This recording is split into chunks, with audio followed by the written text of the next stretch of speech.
നല്ല കൂട്ട്. അങ്ങനെ പറ ഇങ്ങനെ പറയാന്നൊക്കെ പഠിപ്പിച്ചു വിട്ടിട്ട് ഇപ്പൊ പഠിപ്പിച്ച പോലല്ലോ നീ പറഞ്ഞേ. അതിപ്പോ മനുഷ്യനല്ലേ, ഒരു വാക്ക് അങ്ങോട്ടും ഇങ്ങോട്ടൊക്കെ ഒത്തിരി മാറിപ്പോവും. ആ ഒരു വാക്കിന് ഇത്രയും വലിയ വില കൊടുക്കേണ്ടി വരുമെന്ന് ഞാൻ വിചാരിച്ചില്ല. നാട്ടുകാർക്കൊക്കെ ഇപ്പൊ ഭയങ്കര ഉന്നം, ഒറ്റ ഏർ പോലും പാഴായി പോയിട്ടില്ല. എന്നാ പിന്നെ ആദ്യം നീ ആ സ്ത്രീയോട് അങ്ങ് പറയായിരുന്നില്ലേ, കാണാ സുന്ദരിയാണെന്നും നല്ല കണ്ണുകളാണെന്നും ഒക്കെയുള്ള അഭിപ്രായം ലീലാവ് ചേച്ചിയുടെ ആണെന്ന്. അത് ഞാൻ സസ്പെൻസ് ഇട്ടതാ. സസ്പെൻസോ? സസ്പെൻസ്. ഈ കാര്യങ്ങൾ അവസാനം പറയാനായിട്ട് സസ്പെൻസ് കൊടുക്കേ, അങ്ങനെ ഒരു സസ്പെൻസ് ഇട്ടതാ. ഇതെല്ലാം പറഞ്ഞത് ലീലാവതി ചേച്ചിയാണെന്ന് അവസാനം ഒറ്റ പടച്ചിലേക്ക് പറയാന്ന് വിചാരിച്ചു. പക്ഷെ അതിനുള്ള അവസരം അവർ തന്നില്ല. എടാ കുക്കുരു, നീ തന്ത്രപരമായിട്ട്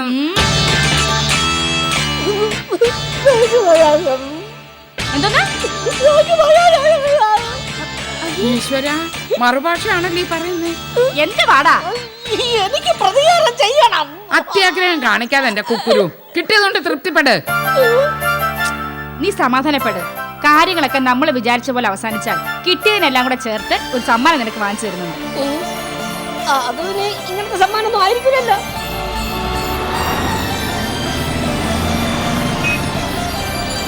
കാറിന്റെ പ്രശ്നം വന്നത് മുതല് അളിയൻ അങ്ങോട്ട് ഭയങ്കര ബുദ്ധിമുട്ട് തന്നെ അല്ലേ? കഷ്ടം തന്നെ. അല്ലേ എന്താണ്ട് ഇവിടെ വിട്ടാ മതി, ഞാൻ മോളെ വിളിച്ചിട്ട് നേരെ അങ്ങ് വീട്ടിൽ വന്നോളാം. ദാണ്ട അവിടെ വിട്ടാ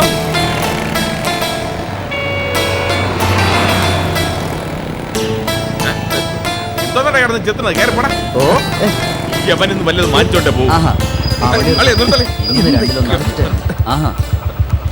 അടവ് അഭ്യാസമൊക്കെ വീട്ടിൽ പോയി വിളിക്കട്ടെ, സ്റ്റേഷനെ വിളിച്ച് പറയട്ടെ. ഒരു കേസിന്റെ കൂടെ ഒന്നുകൂടെ. എന്താ നിങ്ങൾ പറയുന്നത്? ആരാ നിങ്ങൾ? എന്റെ അനിയനെ നിങ്ങൾ കാറിടിച്ച് കൊല്ലാൻ ശ്രമിച്ചത്. ഞാനാ കേസ് കൊടുത്തത്. ജോലിയുള്ള ആളല്ലേ, ക്രിമിനൽ കേസാകുമ്പോൾ ജോലി തെറിക്കുമെന്ന് അറിയാലോ. അതെ, ഒരു ബിസിനസ് സംസാരിക്കാനാ ഞാൻ വന്നത്. വീട്ടിൽ ചെന്നപ്പോൾ അവിടെ ആരുമില്ല. സംശയിക്കൊന്നും വേണ്ട, ഞാൻ രണ്ടും കൽപ്പിച്ച് തന്നെ ഇറങ്ങിയിരിക്കുന്നത്. ഒത്തുതീർപ്പില്ലെങ്കിൽ കേസ് തന്നെ. അളിയ ഞാൻ പറയണത് തൽക്കാലം അളിയനൊന്നും പറയാതിരിക്കോ? അയ്യോ ചേട്ടാ, സുഗുണേട്ടനെ രക്ഷപ്പെടാനുള്ള ഒരു വഴി കണ്ടുപിടിക്കും. ഞാൻ പറഞ്ഞത് അളിയന് ഇഷ്ടപ്പെട്ടില്ല.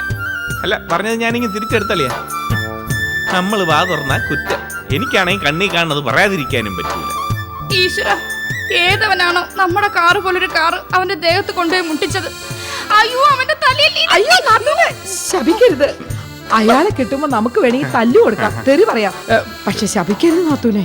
അതെ ഏട്ടത്തി, ഹൃദയം പൊട്ടിയുള്ള ശാപം ചിലപ്പോ ബലിക്കും. ആ SI കൊണ്ടൊരു അന്വേഷണം നടത്തിക്കണം.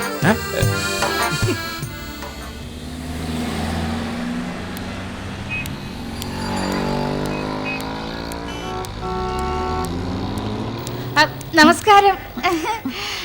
അന്ന് വന്ന കോളിംഗ് ബെൽ അടിച്ചാൽ പോയാ? അയ്യോ, ഭയങ്കര ഓർമ്മശക്തിയാ കൊച്ചു കള്ളിക്ക്. ബെല്ലടിച്ചത് ഞാനല്ല കേട്ടോ, ഇവിടെ. ഞാൻ സാവിത്രി. വന്നാട്ടെ, ഒത്തിരി കാര്യങ്ങൾ പറയാനുണ്ട്, ഇങ്ങോട്ട് വന്നാട്ടെ.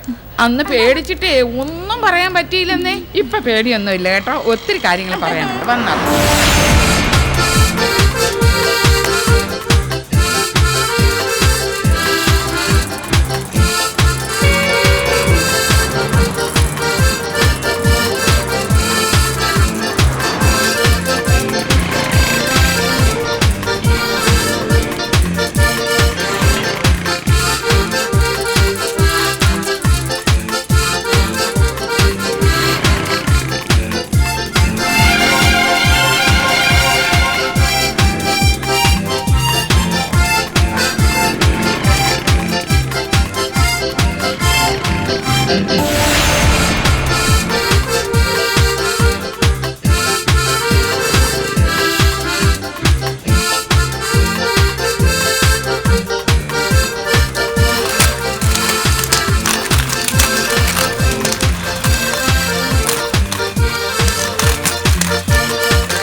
വണ്ടി നിർത്തി.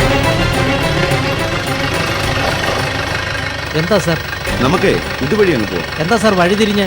ആ വഴിയിൽ ആ പെണ്ണുമ്പിള്ള അവിടെ നിൽക്കുന്നുണ്ടാവും, ലീലാവതി, ശുപാർശയ്ക്ക്. അതുകൊണ്ട് നമുക്ക് ഈ വഴി അങ്ങ് പോവാം. ശരി സാർ.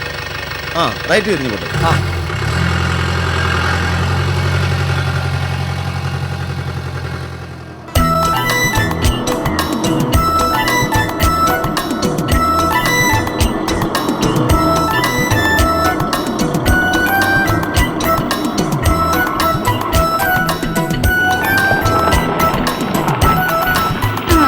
വരൂ വരൂ. ധാന്യ വരണം.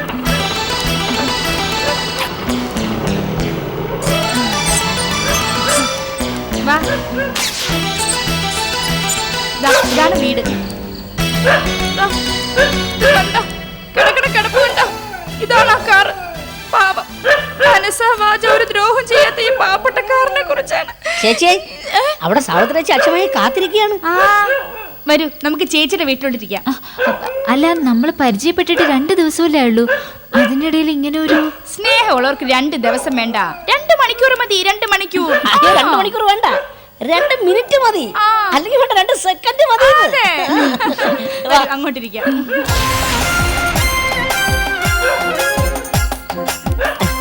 വരണം.